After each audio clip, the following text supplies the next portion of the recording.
Hello అందరికీ welcome back to my channel Sushma's kitchen and blogs. ఈరోజు ఈ వీడియో వచ్చేసి తిరుపతి వ్లాగ్ అనమాట. మేము ముంబై నుంచి రేణిగుంట వరకు అయితే ట్రైన్లో వెళ్ళాము. రేణిగుంట రైల్వే స్టేషన్లో దిగిన తర్వాత బయటకు వచ్చి బస్ స్టాప్లో బస్ ఎక్కేసి తిరుపతిలో మేము తీసుకున్న హోటల్ దగ్గరికి అయితే వచ్చేసాము. అక్కడ ఫ్రెష్ అప్ అయ్యేసి అక్కడ నుంచి ఆటోలో పద్మావతి అమ్మవారి టెంపుల్కి అయితే వెళ్ళాము. ఇక్కడ స్పెషల్ దర్శనం టికెట్ తీసుకొని దర్శనంకి అయితే వెళ్ళాము. అయినా కానీ మాకు 2 hours టైం అయితే పట్టింది. ఇంకా ఇక్కడ దర్శనం అయిపోయిన తర్వాత ఇక్కడ నుంచి అయితే మేము బస్ స్టాప్కి ఆపోజిట్లో ఉన్న శ్రీనివాస కాంప్లెక్స్ దగ్గరికి అయితే వెళ్తున్నాము. మేము ముందుగా ఆన్లైన్లో దర్శనం టికెట్స్ అయితే బుక్ చేసుకోలేదు. సో ఇక్కడ సర్వదర్శనం టోకెన్స్ తీసుకోవడానికి అయితే వచ్చాము. ఇక్కడ ఈవినింగ్ 9 o'clock అయితే దర్శనం టోకెన్స్ ఇస్తారు. మేము ఈవినింగ్ 6 o'clockకే వచ్చాము. అప్పటికే చాలామంది అయితే క్యూ లైన్లో నిల్చున్నారు. ఇంకా ఈ శ్రీనివాస కాంప్లెక్స్లోనే కాకుండా రైల్వే స్టేషన్ ఆపోజిట్లో విష్ణు నివాసంలో కూడా ఇస్తారు. అలాగే అలిపిరి దగ్గర భూదేవి కాంప్లెక్స్లో కూడా సర్వదర్శనం టోకెన్స్ అయితే ఇస్తారు. మేమైతే శ్రీనివాస కాంప్లెక్స్ మేము తీసుకున్న హోటల్కి దగ్గరగా ఉందని ఇక్కడికైతే వచ్చేసాము. ఫైనల్గా 3.5 hours వెయిట్ చేసిన తర్వాత మాకైతే సర్వదర్శనం టోకెన్స్ అయితే దొరికాయి. టోకెన్స్ అయితే లిమిటెడ్గానే ఇస్తారు. ఇంకా టోకెన్స్ తీసుకున్న తర్వాత మేము రూమ్కి వెళ్ళేసి పడుకొని మార్నింగ్ ఫ్రెష్ అప్ అయిపోయి ఎర్లీ మార్నింగ్ 6 o'clock అయితే మేము ఇక్కడ అలిపిరి దగ్గరికి అయితే వచ్చేసాము. మేము అలిపిరి నుండి తిరుమలకు మెట్ల మార్గం ద్వారా వెళ్ళాలనుకున్నాము. ఇంకా మన లగేజ్ ఏమైనా ఉంటే కనుక పక్కనే లగేజ్ కౌంటర్ అయితే ఉంటుంది. ఫ్రీ లగేజ్ కౌంటరే. అక్కడైతే మన లగేజ్ని వేసేసి మనం చక్కగా నడుచుకుంటూ అయితే వెళ్ళిపోవచ్చు. మేము దర్శనంకి వెళ్తున్నది సాటర్డే అనమాట. రష్ అయితే చాలా ఎక్కువగా ఉంది. చూసారు కదా లగేజ్ దగ్గర కూడా ఎంత పెద్ద క్యూ లైన్ ఉందో. లగేజ్ వేయడానికి కూడా 45 minutes టైం అయితే పట్టింది. ఇంకా లగేజ్ వేసిన తర్వాత ఇప్పుడైతే మెట్ల మార్గం నుండి స్టార్ట్ అవుతున్నాము. అందరూ కూడా ఫస్ట్ మెట్టు దగ్గర ఇలా కొబ్బరికాయ కొట్టేసి అయితే ఎక్కుతున్నారు. ఇంకా మేము కూడా ఎక్కడం స్టార్ట్ చేసాము. ఇలా వెళ్తూ ఉంటే ఫస్ట్ గోపురం వచ్చేసి రాజగోపురం అనమాట. ఇది దాటేసి వెళ్ళిన తర్వాత నెక్స్ట్ వచ్చేసి మైసూరు గోపురము. ఇంకేలా స్టార్టింగ్ అయితే ఫాస్ట్గానే ఎక్కుతున్నాము. ఇప్పటికి 400 steps అయితే కంప్లీట్ అయ్యాయి. నెక్స్ట్ ఇది వచ్చేసి రాజవోలు మండపము. ఇంకా ఇక్కడ చూస్తున్నారు కదా 1000 steps అయితే కంప్లీట్ అయ్యాయి. కొంతమంది అయితే ఇలా హారతి ముట్టించుకుంటూ వస్తున్నారు, కొంతమంది బొట్లు పెట్టుకుంటూ వస్తున్నారు. ఇక్కడ వచ్చేసి 1500 steps అనమాట. ఇంకా 1500 steps దగ్గర మేమైతే బ్రేక్ఫాస్ట్ చేసాము. ఇంకా చూసారు కదా 1800 steps అయితే అయిపోయాయి. టోటల్గా 3550 steps అనమాట. సో దాదాపుగా ఆల్మోస్ట్ సగం స్టెప్స్ అయితే అయిపోయాయి. ఇంకా ఇది వచ్చేసి గాలి గోపురము.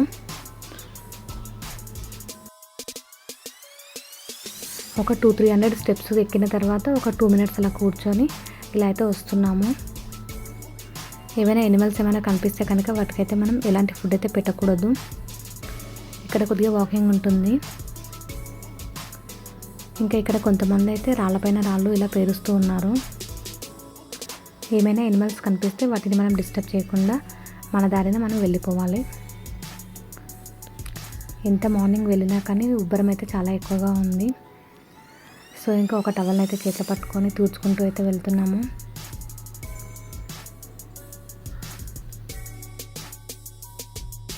ఇక్కడ ఒక ఎనిమల్ కనిపిస్తుంది. ఇది రెయిన్డీరు. దీన్ని మనం డిస్టర్బ్ చేయకుండా ఎలాంటి ఫుడ్ అలా ఏం పెట్టకుండా సైలెంట్గా వెళ్ళిపోవాలి.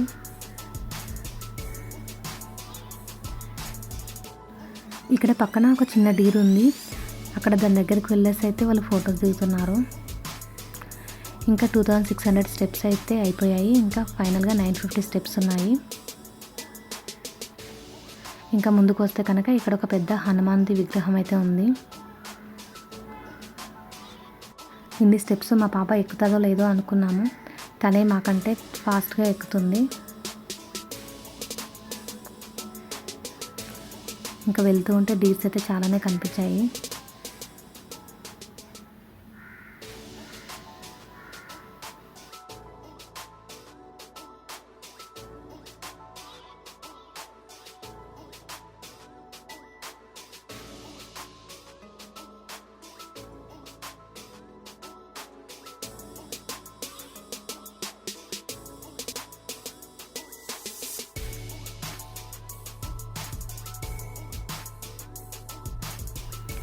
ఇక్కడ ఇంకొక గోపురం వచ్చేసి కొత్త మండపము. పక్కన పిల్లర్స్కి అయితే గోవిందనామాలు రాసున్నాయి. వాటిని చదువుకుంటూ వెళ్తున్నాము. నెక్స్ట్ వచ్చేసి ముగ్గుబావి మండపము. ఇంకా ఆల్మోస్ట్ దగ్గరికి అయితే వచ్చేసాము.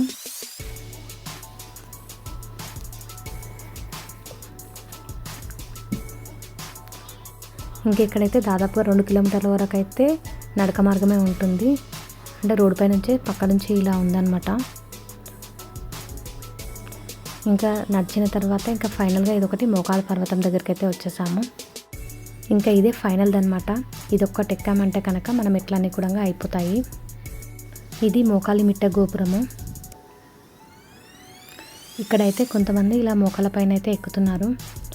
మేము కూడా ఎక్కుతామో లేదో అని ట్రై చేసాము. ఒక 11 మెట్లు అయితే మోకాల పైన ఎక్కినాము. ఇంకా 650 స్టెప్స్ అయితే ఉన్నాయి. మా పాప కూడా కష్టపడి తను ఒక 20 మెట్లు అయితే ఎక్కింది. ఇంకా లాస్ట్ ఫైనల్ 550 స్టెప్స్ అయితే ఉన్నాయి. ఇలా కౌంటింగ్ దగ్గర పడుతుంటే కనుక చాలా హ్యాపీగా అనిపించింది. ఇంకా అన్ని స్టెప్స్ అయిపోయాయి. లాస్ట్ స్టెప్ దగ్గర కూడా అందరూ ఇలా కొబ్బరికాయ అయితే కొడుతున్నారు. మెట్లన్నీ అయిపోయిన తర్వాత ఇలాగే కొద్దిగా ముందుకు వస్తే రైట్ సైడ్లో అయితే మనం మన బ్యాగేజ్ని అయితే కలెక్ట్ చేసుకోవచ్చు. ఇంకా ఇక్కడ లగేజ్ తీసుకున్న తర్వాత ఇలాగే స్ట్రైట్గా ముందుకు వెళ్తే కనుక సిఆర్ఓ ఆఫీస్ అయితే వస్తుంది. ఇక్కడికి మేము రూమ్స్ కోసం వచ్చాము. చాలామంది ఉన్నారు. లైన్లో నిలబడి టోకెన్ అయితే తీసుకున్నాము. కానీ మాకైతే రూమ్ అలాట్ అవ్వలేదు. చాలా వెయిటింగ్ లిస్ట్లో ఉందన్నమాట. సో అందుకోసం టైం వేస్ట్ చేసుకోకుండా లాకర్ తీసుకొని లాకర్లో పెట్టుకొని ఫ్రెష్ అప్ అయ్యి దర్శనంకి అయితే వెళ్ళాము. ఇంకా అక్కడైతే టైం లేనందువలన నేను వీడియో అయితే తీయలేదు. మా దగ్గర సర్వదర్శన్ టోకెన్స్ ఉన్నాయి కాబట్టి 4.5 అవర్స్లో దర్శనం అయితే అయ్యింది. ఫ్రీ దర్శనం వాళ్ళకైతే 20 to 24 అవర్స్ వరకు అయితే టైం పడుతుంది. సో లక్కీగా మాకైతే 4.5 అవర్స్లో అయిపోయింది. దర్శనం అయిపోయాక తిరుమల నుంచి లాస్ట్ 12 o'clock అయితే బస్సు ఉంటుంది. సో కింద తిరుపతికి వచ్చేసి అయితే రూమ్లో పడుకున్నాము. ఇంకా నెక్స్ట్ డే మార్నింగ్ వచ్చేసి మేమైతే తిరుపతి నుంచి కాణిపాకంకి అయితే బస్సులో వచ్చామన్నమాట. అక్కడ నుంచి ఒక 1.5 hour జర్నీ ఉంటుంది. సో ఇది కాణిపాకం అన్నమాట. శ్రీ వరసిద్ధి వినాయక ఆలయము. ఇంకా ఇక్కడైతే ఫోన్స్ బ్యాగ్స్ అన్నీ కూడా లాకర్లో పెట్టేసి అతి శీఘ్ర దర్శనం అని చెప్పేసి 150 రూపీస్ టికెట్ అయితే ఉంటుంది. సో మేము ఈ దర్శనానికి వెళ్ళాము. మాకు ఒక 20 minutesలో దర్శనం అయితే అయిపోయింది. ఇంకా దర్శనం చేసుకున్న తర్వాత ఇక్కడ ముందుకు వచ్చేసాము. ఇక్కడ టెంపుల్ ముందర ఇలా ఉంటుంది. చుట్టూ కూడా వాటర్, మధ్యలో వినాయకుడి విగ్రహం అయితే ఉంటుంది. టెంపుల్ అయితే చాలా చాలా బాగుంది. ఇక్కడ ఉన్న ఈ స్వామివారు స్వయంభువుడు. చరిత్ర కథనం ప్రకారం ఒకప్పుడు 3 అన్నదమ్ములు ఉండేవాళ్ళు.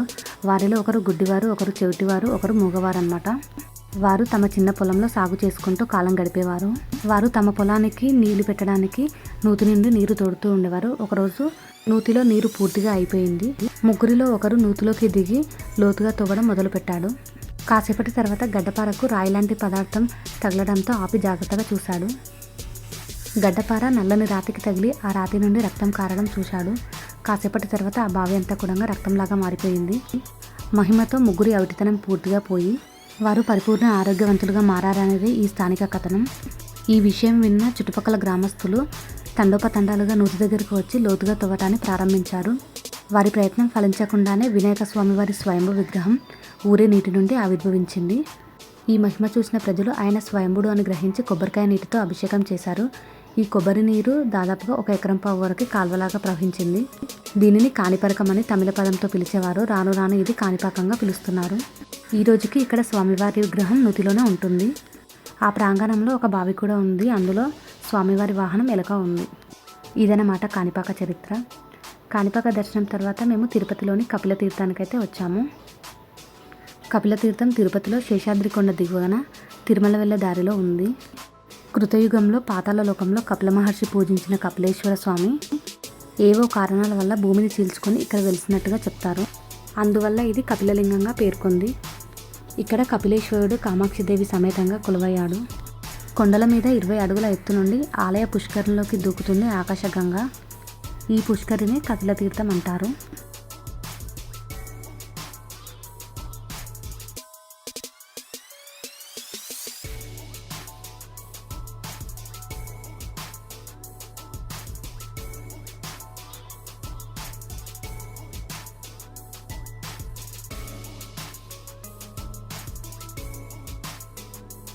ఇక్కడ కపిల తీర్థంలో దాదాపు ఒక 1 hour టైం అయితే స్పెండ్ చేసాము. ఇంకా తర్వాత ఇక్కడ నుంచి ఇస్కాన్ టెంపుల్కి అయితే వచ్చాము.